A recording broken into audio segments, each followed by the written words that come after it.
أضاء نورك في قومي وفي وطني، أضاء نورك في قومي وفي وطني، يا خالق الكون يا ذا الجود والمنن. أفواهنا بعظيم الشكر ناطقة، وقلوبنا حمدت في سر وفي علن، بعظيم فضلك بات السد مكتملا، ليفيض بالخير لا بالضر والشجن.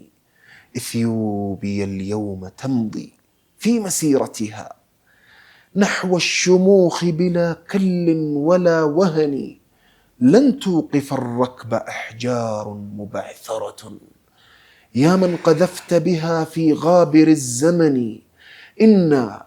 إنا جمعناها بالجد قاطبة، نبني بها وطنا عانى من المحن، فلتسأل السودان أو علماءها عن سد نهضتنا الملهم الحسن. تالله قد شهدوا بالحق ما كذبوا، ما استبدلوا الحق بالبهتان والفتن. وهل أتاك حديث القوم إذ رحلوا، تالله قد شهدوا بالحق ما كذبوا، ما استبدلوا الحق بالبهتان والفتن.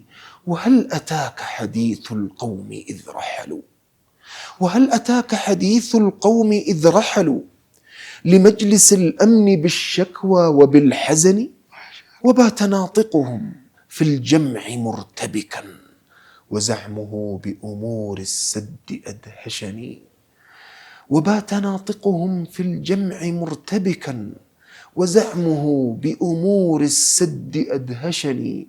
فلا وربك ما كانت مخاوفهم من سد نهضتنا، بل من نهضة الوطن.